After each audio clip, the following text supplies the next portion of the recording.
Hi guys, we're moving on. We're going to go on with some of our geometry. We are going to stop talking about perimeter and area for now, and we're going to move into another part of geometry that involves shapes.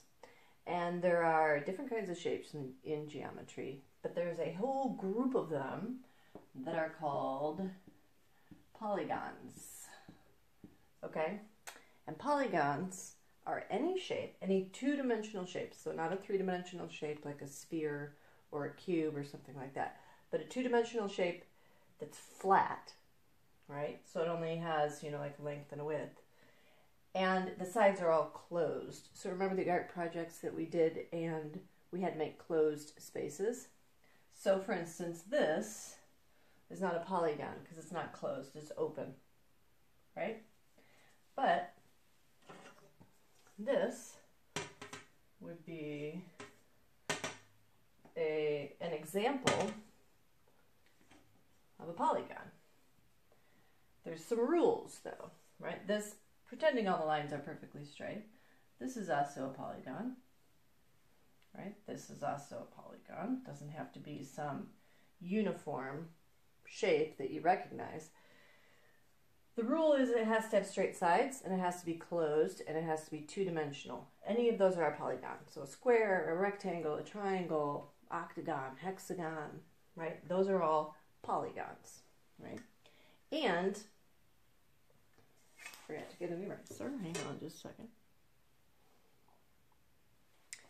Polygons are made up of straight sides, and those straight sides, those straight lines have a name, okay? So this is a line, right? This would be the end point. This is another end point. End point. Right? End point. These are all end points. These are lines. These are end points.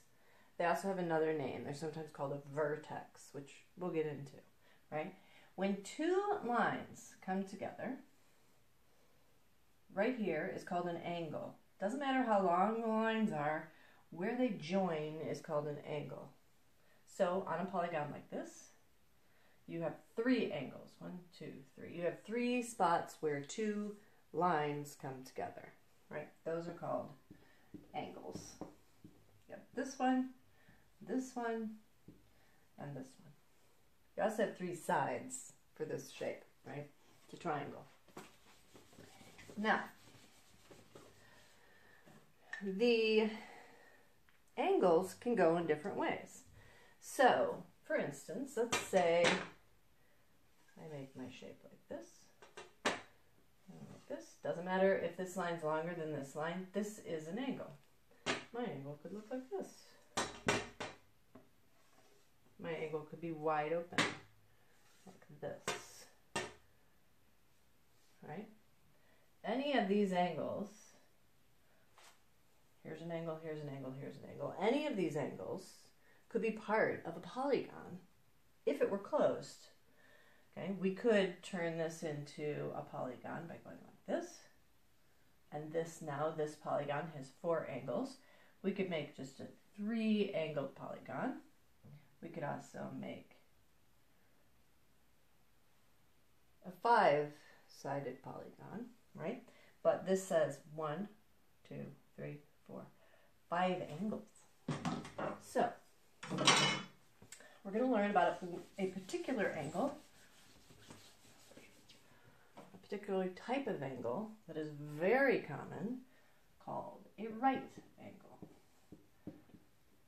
Now, it doesn't mean it's right as in right to left. It means it's right as in perfect. Okay, perfect for structures and things like that. This is a right angle. Doesn't matter which way I put it, it's still a right angle. Could even have it crooked like this. It's still a right angle.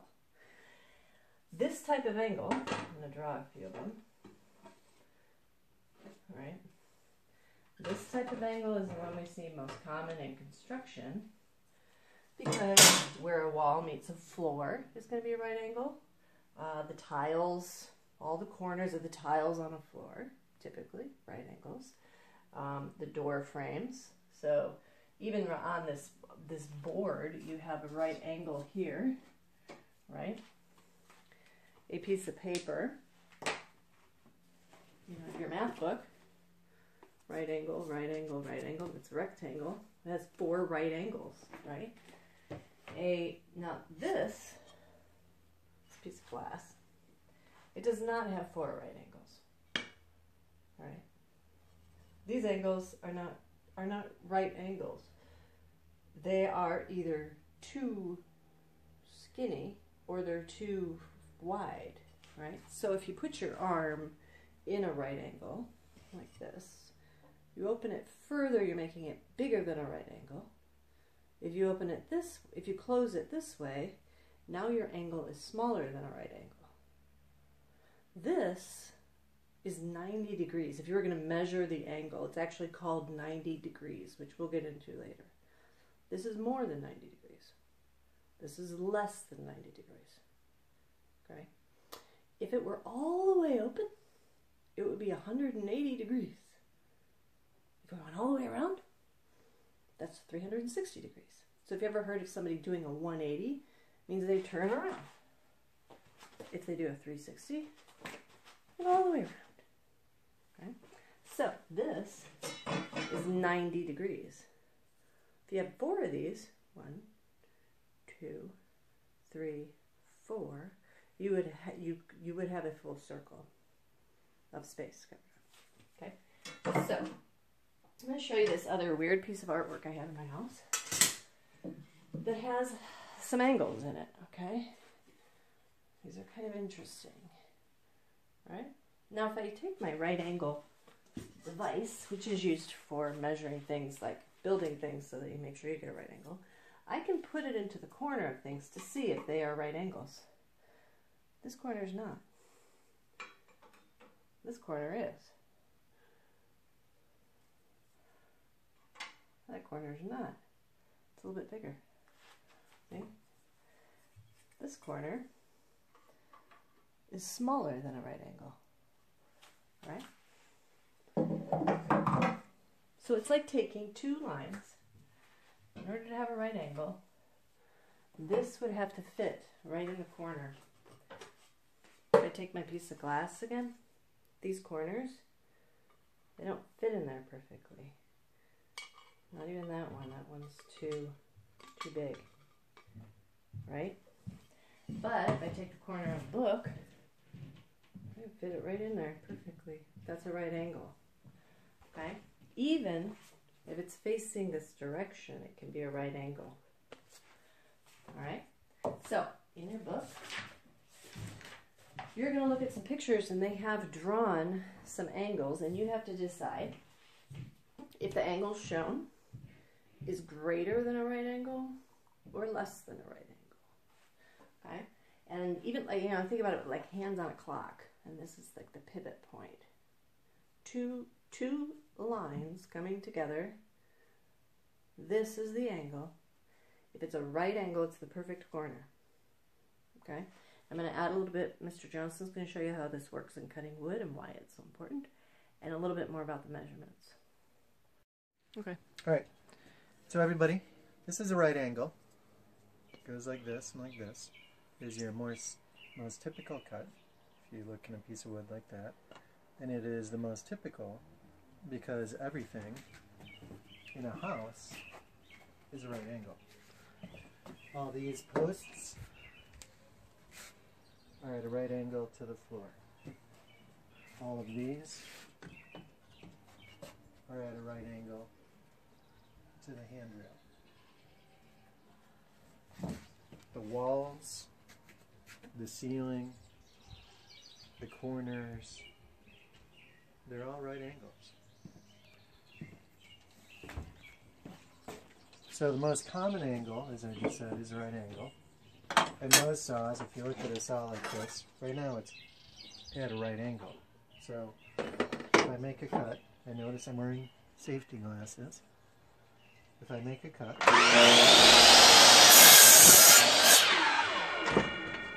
that's a right angle. Now, not all angles are a right angle. move this. So take a look over here. I'm now at a 45-degree angle, which is half of a right angle. So if you put two halves together, you make a whole. So if I put two 45-degree angles together, I will equal a 90-degree angle. This is a 45-degree angle, and you can see in my little saw, it says 45 right there. So I'm going to cut one,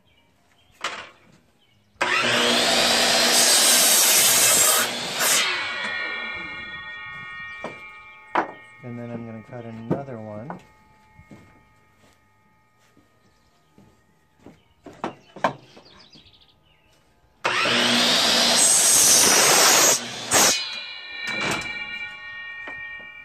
And you'll notice that two 45/45s equal a 90. Remember, a 90 is like that. So this is 90 degrees, but half of 90 degrees is 45 degrees. Can you lay that in there so I see that?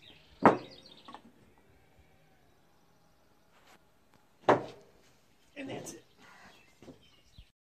I forgot to tell you, when in geometry, a lot of times when a right angle is drawn, let's say it's drawn this way, they put this little box in the corner, and that signifies that it is a right angle. It can even be drawn this way though, remember, and if the box is here, it means it actually is a square corner, kind of hard to see there, and that is a right angle, because this can fit there perfectly. Okay? And it can also fit here perfectly. That's a right angle. Okay? See you soon.